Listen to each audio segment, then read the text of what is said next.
I mentioned in my 100k Q&A episode that the Overwatch characters in Dungeons & Dragons have kind of a special place for me because I feel like I really pushed myself with that first episode, and then with the second episode, because people really liked it, I tried to push myself even more, and now, I'm happy to say, even though it'll sound a little bit cocky, that I think I absolutely crushed it with this third episode. Spent a bit more time on each one, and I think they really benefit from it, and I am so excited for you all to see them, so let's get through this intro quickly. Here are the characters that I've covered in the previous episodes. I'm building off of the lore that I started building in those first two episodes, so if you haven't seen those, you might want to go check those out first. But that's all you need to know, so let's pick our first character and get rolling.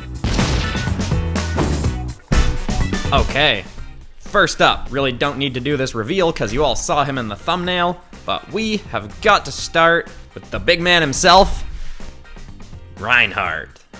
Of all the characters that I haven't covered yet, Reinhardt is probably the most requested, besides maybe McCree, who I've also got coming up in this episode. But with Reinhardt, I'd originally thought about doing him, but he just seemed too easy. Like, he already kinda looks like he's in medieval armor. He could be pretty easily turned into a human knight for the Kingsguard or Queensguard or something. So I tried to push it a little bit more. I'd seen some people suggesting a Berserker, and I really liked that idea, and I also decided to make him an Orc. And here's the story that I came up with, and I kinda like this one. So Reinhardt was born and raised a Berserker in a tribe of very violent orcs. Of his people, he was probably the most noble and just, and he always tried to keep them on the straight and narrow a little bit more. He stopped them from outright killing people for no reason. He tried to bring some laws into the tribe, and while he never rose up to be their leader because they kind of liked leaning toward the more violent side of things, he always wanted to take on a leadership kind of role in his tribe. Then one day, the Kingdom of Stragaria sent knights out in search of anyone that could help them. There was an incredibly powerful tribe of Cyclopses attacking their nation, and they needed some serious help to fight them off, so they came to the Berserker orcs and asked if any of them would be willing to join up with the Kingdom of Stragaria to fight off the Cyclopses. Most of the tribe laughed it off and had no interest in going, but Reinhardt was on board. He thought this would be a good way to fight for something that meant something more than just pillaging. So he and a few of his friends from his tribe went and helped the Kingdom of Stragaria fight off the Cyclopses, and they became the Berserker Crusaders, working with the Stragarian Guard to win what seemed like an impossible battle. Also, for people who have watched the past episodes, the Cyclopses they were fighting off were Bastion's people, or our Basifle's Cyclops character, who I should have made Warforged, but I didn't, but he's a Cyclops, and we're sticking with what's canon now. But after the war was finished, Reinhardt felt a little bit lost. He didn't want to go back to his own people. He wanted to keep fighting for a noble, just cause. Then he heard tell of a nearby nation that had recently been taken over by the very violent invaders, the Shimada Empire. And he heard that there was a band of warriors teaming up, building up a little rebellion to fight back against the Shimada Empire and try and reclaim the land for the people who rightfully owned it. Reinhardt deemed this to be a noble cause and went off to fight alongside those warriors, which is our budding medieval Overwatch team. So that's where he goes and joins a bunch of the other characters that we've designed for this series, and with the drawing of this one, I loved how it turned out. This was genuinely the first one that I drew for this video, and I spent a bit longer on it, and I just really like it. After the 100k Q&A episode where I talked about how I think line weight is an important thing I've gotten better at over the last year or so, I realized that I haven't been playing with that as much lately, so I wanted to push it a little bit more, do some more thick outlines on the outside of the character, smaller lines inside, just have more variety. And I think that made this piece lean a little bit back towards my cartoonier stuff, but with the more detailed rendering, I think it's just a really cool blend, and I think this character kind of is one of the better definitions of what my art style is. I look at the final version of this and I just think, this is what Christian Pearson's art looks like. I also think it's fun having the arrows flying at him, so he's in a bit more of an action-y pose, he's fighting it off. I really like the expression I gave to him, it feels very my art style. And with the arrows coming at him, maybe he's fighting Hanzo. I didn't really think about that until I was partway through the drawing, but you know, maybe when I eventually get to drawing Hanzo in D&D style, we can make that canon then. But anyway, I hope you're all as jazzed about our Berserker Crusader as I am, so here is Reinhardt in the D&D universe.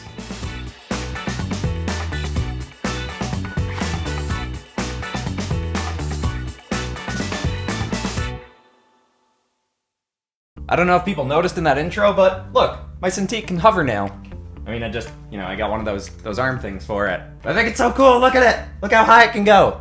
Okay, sorry, I was just kind of excited about that, so let's go to the next character. Mercy's probably the most requested support character that I haven't gotten to yet, and I really wanted to do her in this episode because I already started writing her into the lore in the last episode without mentioning her by name, and I wanted to fit her side of the story in. I also really wanted to keep wings on her, so I went looking for some kind of angelic type species or species that look angelic in the D&D universe. I didn't want to make her an outright angel, but something that had angelic looking wings. And I found the Avariel, which are sort of elves with big, cool eagle wing kind of things.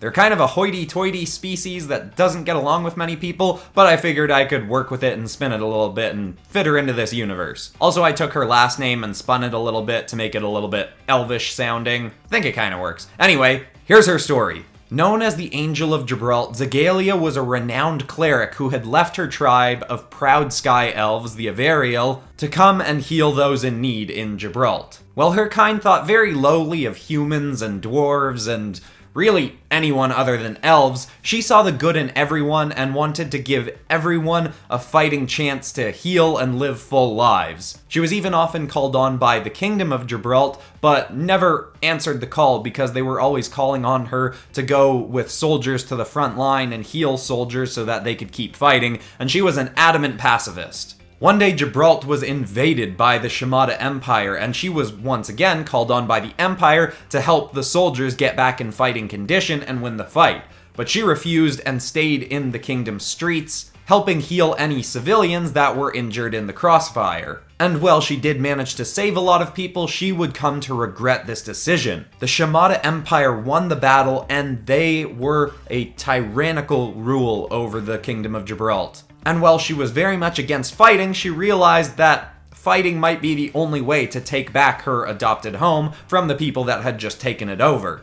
And an opportunity presented itself. Soon after the battle, she found a very close to death son of the Shimada Empire, Genji. His brother had attempted to kill him to take the throne, although Genji had been the rightful heir, which is something I'd messed up in the last episode that I'll address in a sec. But anyway, Zagalia took Genji in and agreed to heal him for information on how she and he could go about starting to take down the Shimada Empire and push them out of Gibralt. Genji agreed to this, and Zagalia went and pulled in some of her allies, a wizard and artificer, and started forming a team that could work together to fight off the Shimada Empire. So now the story's starting to build up more and more. We're starting to actually get an Overwatch team going, and people pointed out in the last episode that I messed up the lore a little bit from Overwatch. Genji is actually the younger son. At this point now, it's kind of burned into this D&D lore that I'm making up that he was the older son, so I'm not going to go back and change it now, but I acknowledge that I messed that up. Genji should have been the younger son. In terms of the design, I didn't really have to do anything special. I gave her the more eagle-style wings. I tried to fantasy up her costume a little bit, which wasn't too difficult. I kept her hair the same, gave her the big pointy elf ears. Mostly I was just referencing images of Avariel elves and clerics. And overall, although I like the Reinhardt one a bit better, I'm quite happy with how this one came together. So I hope you all enjoy Mercy and D&D, the Angel of Gibralt.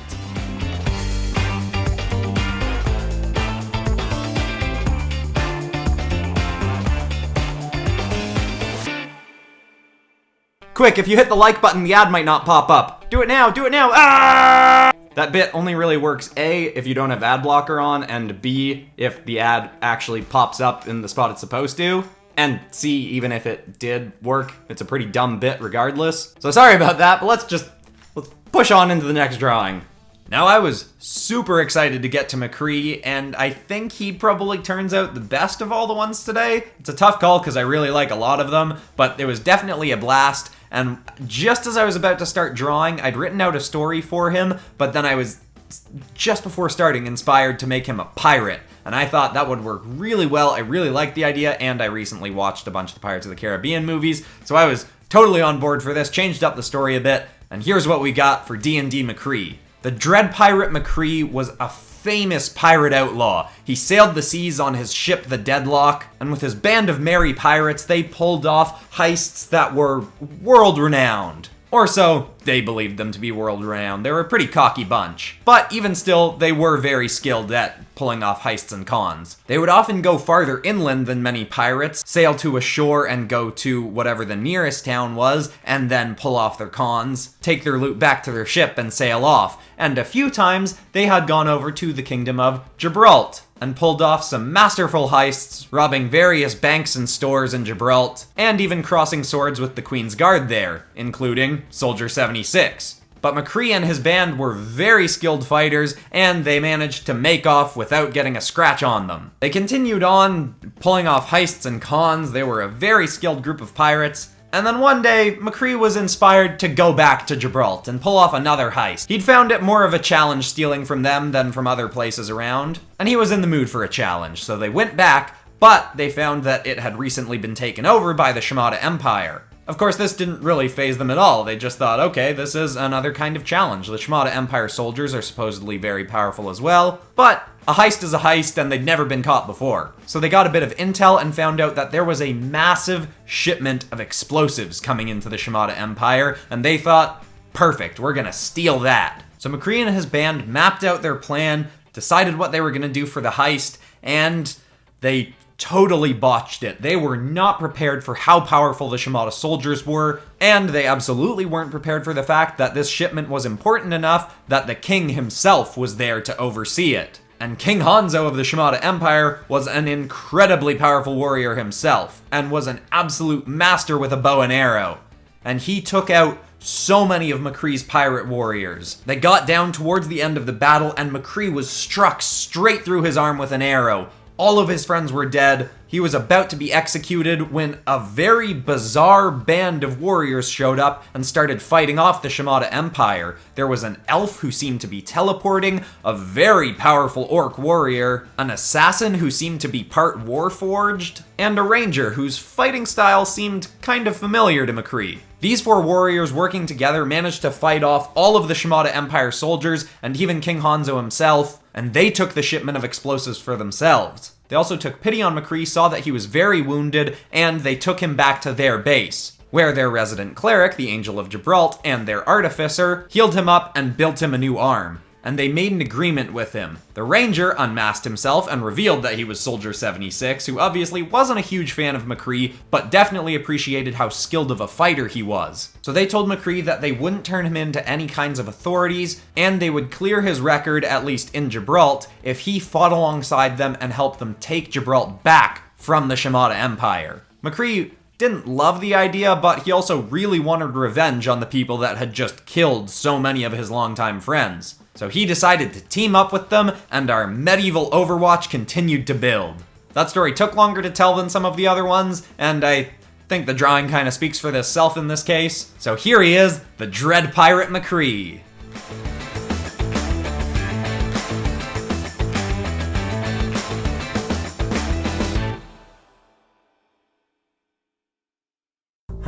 You know, as much as I really love how this one turned out, I'm noticing after the fact that all of the perspective lines in the deck kind of lead us straight into his crotch, which was not intentional, but I don't know, I feel like McCree wouldn't have a problem with that. But yeah, definitely didn't mean for all of the wood in the image to lead us straight into his, well, you know, okay, let's move on. Now, Torbjorn's another character who I'd kind of avoided originally because he seemed a little bit too easy, but a lot of people have really liked the idea of seeing him as some kind of Dwarven warrior or Dwarven artificer, which is what I went with in this. And I thought, alright, you know what? This is gonna be a fun, easy transition into D&D, so let's go with it and see what happens. And story-wise, I had some fun with this one too. I mean, I always say that. I have fun with all of these stories. But anyway, here's our Torbjorn story. So Torbjorn for many years was the Kingdom of Gibraltar's top weaponsmith and inventor. He would make incredible enchanted weapons, mostly using technology with a little bit of magic. He was a slightly skilled wizard, but he was also a very stubborn dwarf and wouldn't always do what he was told. And one day his queen came to him and told him that she needed a weapon that she could use to strike against the Shimada Empire. But at this point, the Shimada Empire had made no move against Gibraltar, and Torbjorn didn't understand why she would want to attack them first. The queen said that she knew that they were planning an attack and that they needed to strike first.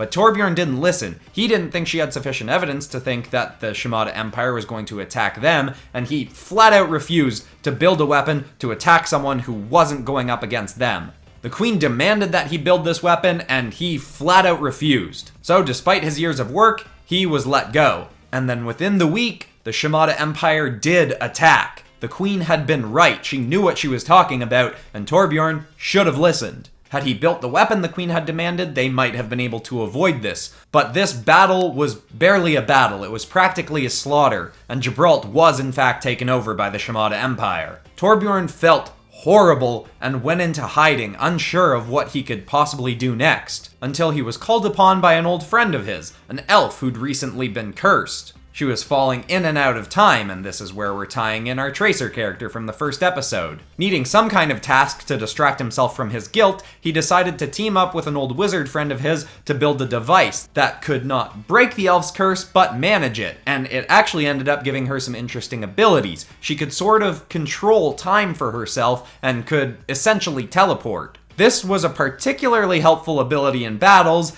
and they started getting this idea that if they built up a team of powerful warriors with interesting abilities, they could potentially fight back against the Shimada Empire and push them out of Gibraltar for good. Then, when Zagalia, the Angel of Gibraltar, told them that she had some inside information and a helpful warrior herself, that's when we started building up this medieval Overwatch that I am super excited to continue building into the next episode. If people end up wanting a fourth round of this, I know I'm having a blast making them. And I do think the art is just getting better and better. I know I'm complimenting myself there, but I am working harder on them, and I feel like I'm getting better from making these. Torbjorn here probably has the most boring pose out of everyone, that's kinda why I saved him for last. But in terms of the rendering and the character, I really like how everything turned out. I was trying to take some inspiration from some sort of steampunk style D&D characters to make his arm. Doesn't really come across that way, it kind of ends up a lot like his normal Overwatch arm, but I think there's enough changes to the character to make him look more fantasy style, and I love how heavy that big hammer over his back looks. So that's our last character for Overwatch D&D Episode 3, and I hope you like our Torbjorn the Forger.